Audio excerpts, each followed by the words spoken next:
Alright, boys, I know it's crazy. Back with a second introduction for a tier list in two in one night. I know, it must be crazy. It's because we're over here on Twitch. B-Man's still not around. B-Man's still at that game, not around to get beating tonight. So when the cat's away, JD will tier list it up. We just did some Universal Monsters. We're going to throw the video up on YouTube. If you missed it, go and find it. It'll be up there probably before this one. So if you're watching this one and you haven't watched the other one, you should probably go back. But to continue this video, we are going to move into the tier list, boys. That's what I've got working up right about now. These are all characters in the game Funkoverse. If you didn't know what this game is, it's a board game created by Funko and Prospero Hall. Hi, I'm a game tester. I play this game all the time. I have a small opinion of how characters come. So minute that it doesn't even matter, and I probably shouldn't even mention. These are the characters we've already looked at. These Jurassic parking time. It is Jurassic Park time, boys. It's Jurassic Park time. Not that bunk-ass new Jurassic Park.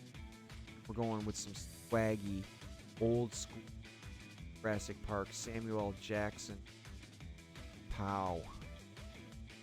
This is Tabletop Simulator. This is how we play Funkoverse over the internet.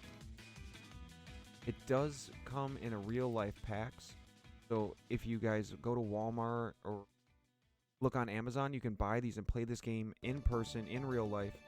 Here we have a fake dice roller, but in real life you can roll your own dice. Oh, almost doubled. Alright, boys. Well, this is a Jurassic Park set.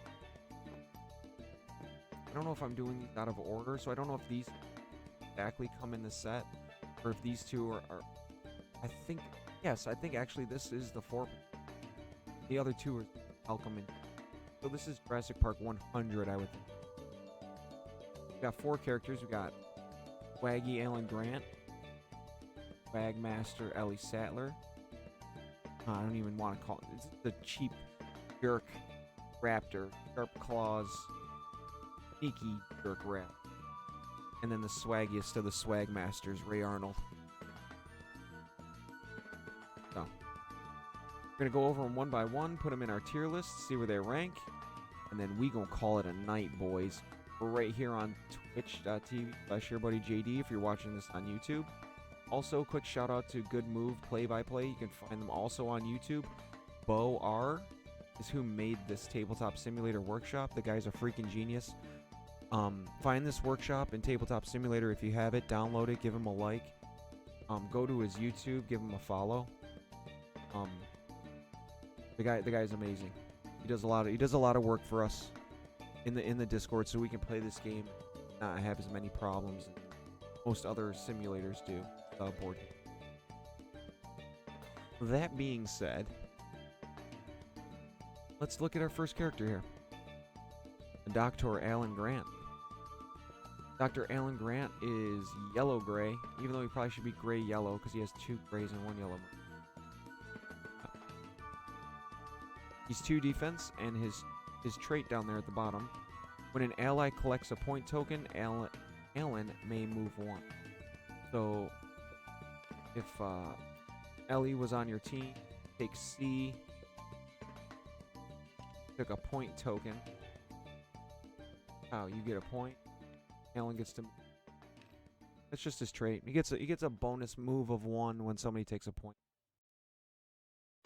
As long as they're on your team, an ally. Put our Alan back and look at the second. Oh no, it's first. Excavate. Excavate is so good. This move is probably one of the better moves in the game. Overall, Alan is just okay, but his excavate move makes him so good. If you have a point marker on the 2 of your cooldown track, so when you pick a point marker up, it starts on the 4. So you end around, or some other way to manipulate the point marker onto the 2 of the cooldown track, or even the 1. You can excavate, pay a 2 gray. You may challenge 2. So this is the only thing about this move that's kind of like meh. You have to be able to challenge 2. You have to do the challenge 2 in order to move a point marker on your cooldown track down 2. And if it comes off the cooldown track, you get a point. So you can farm point tokens, point markers, and it comes back, you get a point.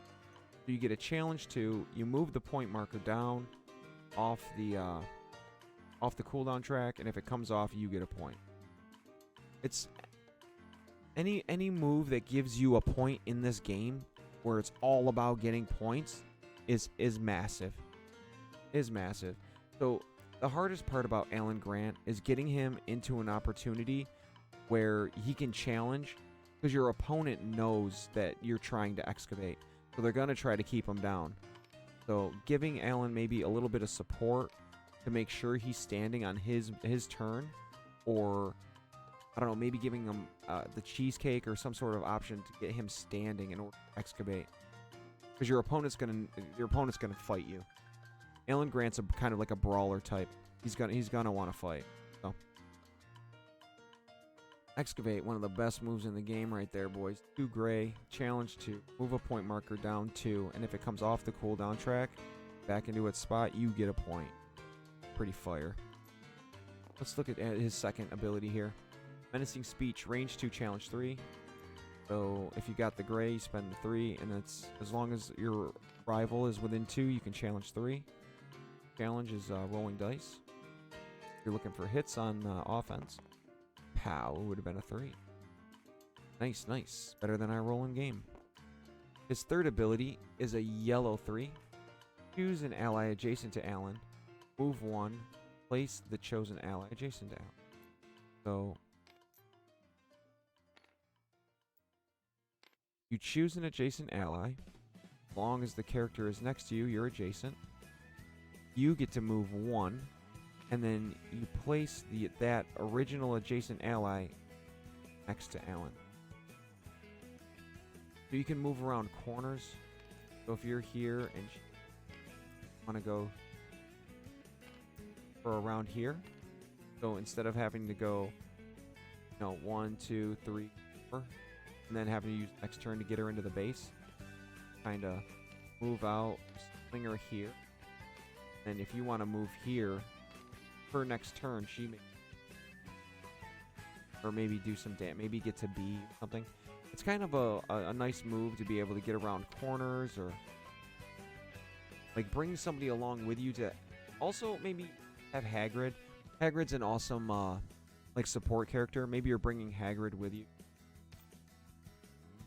So that way if somebody tries to fight Alan Grant, you can help Alan Grant up with Hagrid, or do some sort of some combo stuff going on, 3 is pretty pricey, so you're not going to want to do it unless you're going to get the extra motion out of the out of the move.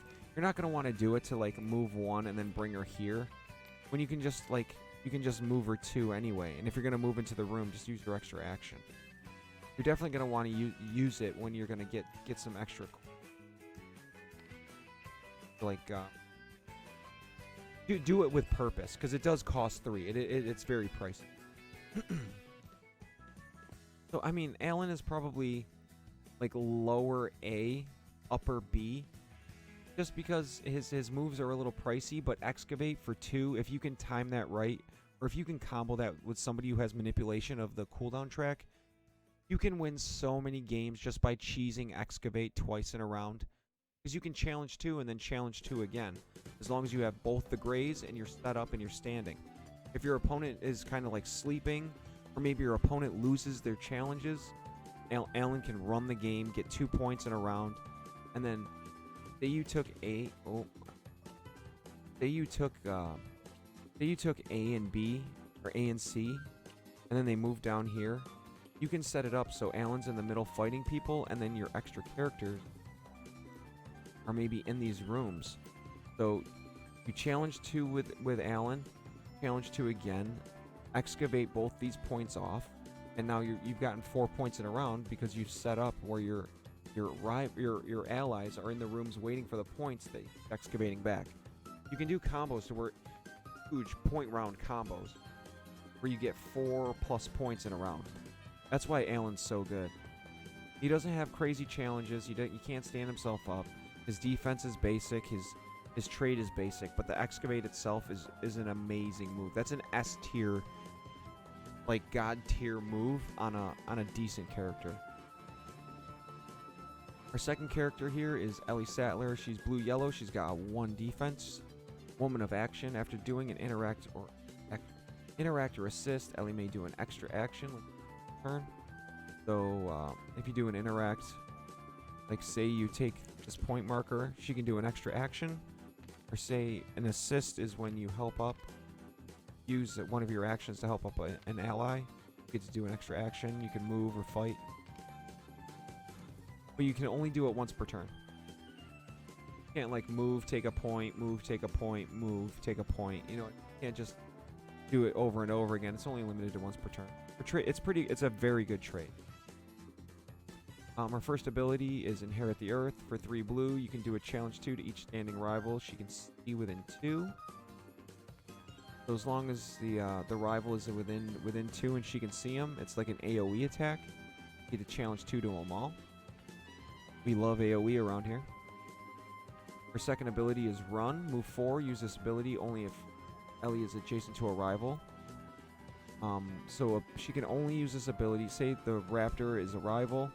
You can put the blue on the 2, and you can move 4 away.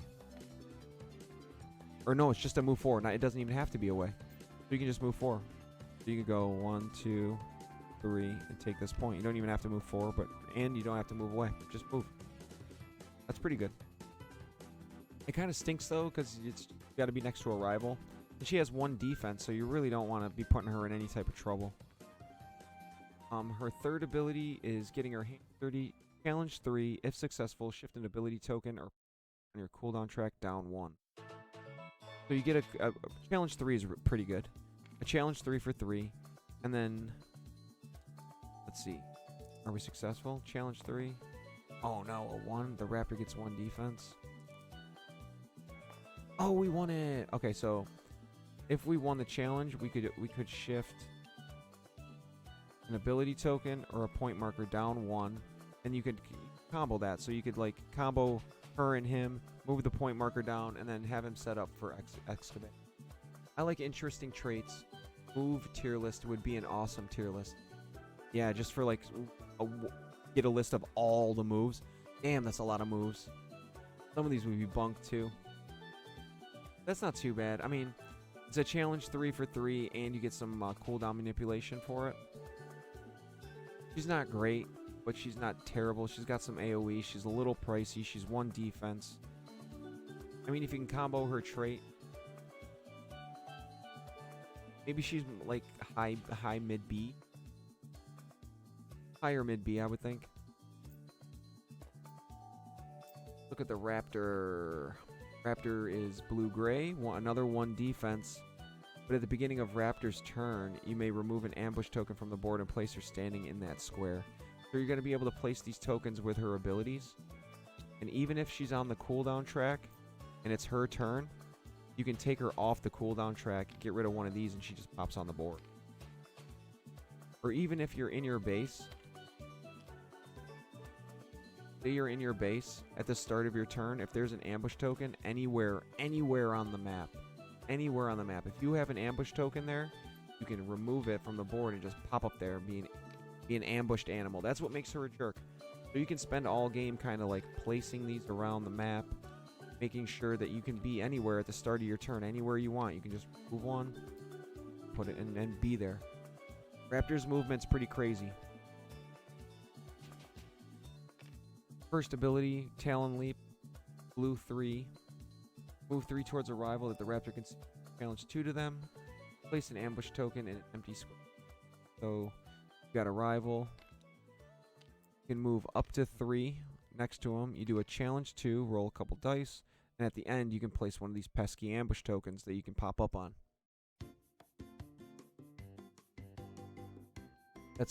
That's why my wife uses the raptor and calls her blue. You call her blue, just you don't even say raptor, it's just blue now.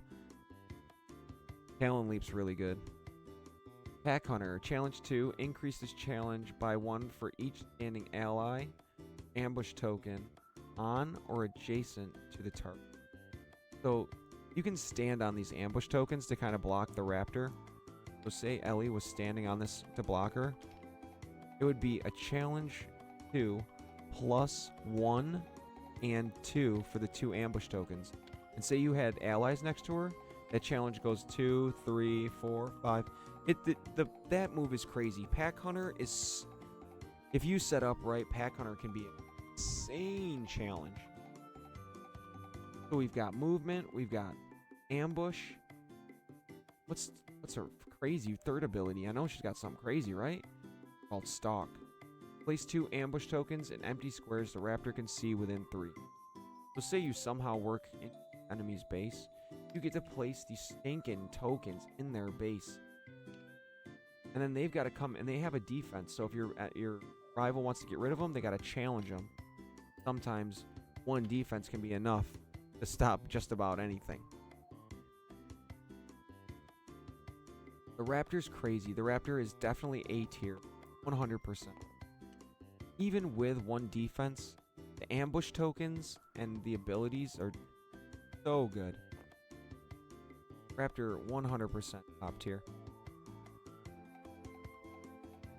Let's look at our 4th character here. Ray Arnold. Yellow-gray 1 defense. Selfless. When Ray is knocked out, an ally within 3 may remove an exhausted marker from their character card.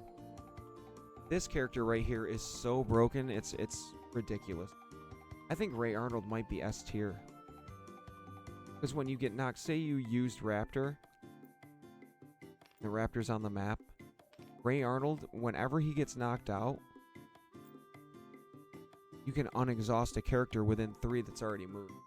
I feel like Raptor is overpowered, not balanced too well. I get stomped harder with the Raptor than T-Rex 100 million %. The Raptor's kit is so good. The Raptor has destroyed me and made me upset at this game when B-Man plays them more times than I can count. The Raptor destroys any... It destroys basketball. It destroys any game type. Because if you kill the Raptor, it doesn't matter because the Raptor comes off the cooldown track. You have to account for 3 ambush tokens, and you have to account for the Raptor, and it just ends up being too many challenges. The Raptor's so good. But back to Ray Allen. He's really good because when you can use the Raptor, you get exhausted, then you can bring Ray Arnold over. He's got a move where he knocks himself out. We'll get there. But when he knocks himself out, you unexhaust the Raptor, and then you get another whole turn with the Raptor, like it didn't even happen. His first ability, 2 yellow. Hold on to your butts. Move 1. Ray may do an interact action. Give up to 2 allies the holding on status card. So you can move 1. You can interact, right? Take C. Then give out these status cards. This character has +1 defense and cannot be moved by your opponents. Discard the status card after resolving a challenge against this character. So you get +1 defense until you get challenged, and you cannot be moved while you have the card. That's an awesome... If you're playing territory and you have the holding on card, and you say your Dracula's trying to mesmerize you and pull you, or Harley Quinn's trying to pull you with feign attraction or whatever her move, feign distress maybe is her move. You can't be moved. Holding on, you cannot be moved. It's a crazy card.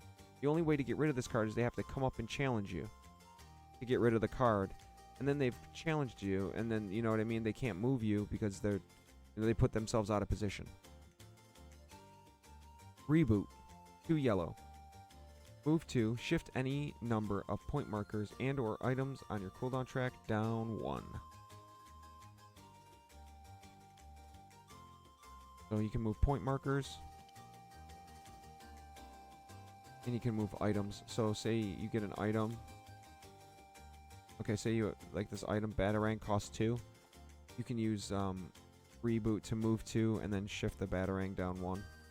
So an item or a point marker. It could have been worse. Knock out Ray. Ray can do this while knocked down. So say you're in trouble, you get knocked down, you can just knock yourself out, denying your opponent a point, plus using his trait to unexhaust an ally that's within 3. You can do some crazy combos with like Captain America, where I can do this all day, and then you set it up to where you can unexhaust Captain America, so I can do this all day again and get a whole ton of extra actions. There's tons of things that this move right here with the unexhaust, it breaks.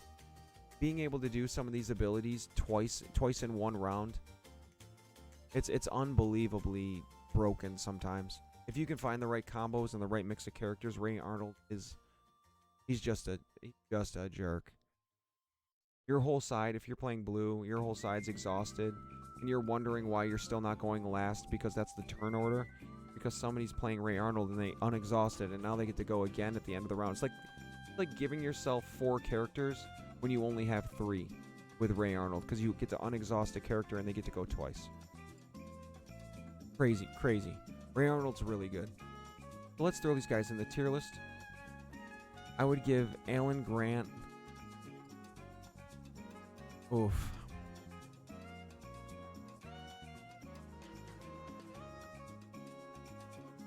I think Alan Grant is somewhere around here. Upper tier in the A's, I think. It's hard to choose. It depends on what you're trying to do. If you're comboing Alan with somebody, he can be better than a lot of these characters. But if you have nothing going for you, and you're just using him to try to bruise, and maybe you get 1 excavate, he's not too great. Maybe I move him down a little bit. Maybe here. But he can win you games. He can definitely win you games. Like I said, Excavate is a god tier move. That's the only reason he's up here. Excavate is god tier. He's got a little bit of movement. His traits, meh at best, but Excavate is so good. Ellie is...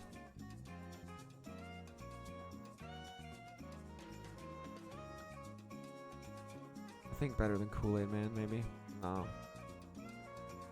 I think Ellie's bottom of B. I don't really like... She's got AoE. She's got a little bit of movement. If you set her up, she can do an extra action. But I don't really like her too much, to be honest with you. I think she's kind of underpowered. And I think Ray Arnold is... I think Ray Arnold's S. Yeah, she's good, yeah. And I think Ray Arnold... I think he's S tier. I think being able... The holding on card... Move 1, interact with it. Then you can knock yourself out, deny people points, and you unexhaust people. He's so good. It's broken. Like imagine just being with Black Panther, right? You Panther Leap, get your 2 tokens, you Kinetic Energy Burst, knock everybody down, and then while he's picking themselves up, you move up with Ray Arnold and unexhaust Black Panther again. So if your rival picks everybody up, then Kinetic Energy Burst again, and then Panther Leap again. And then what if you go first the next round? Oh my god. Now you have your 2 tokens, everybody's knocked down again, and your opponent's just like, oh, how many more of... You know? Best utility player, 100%. For sure. 100% for sure.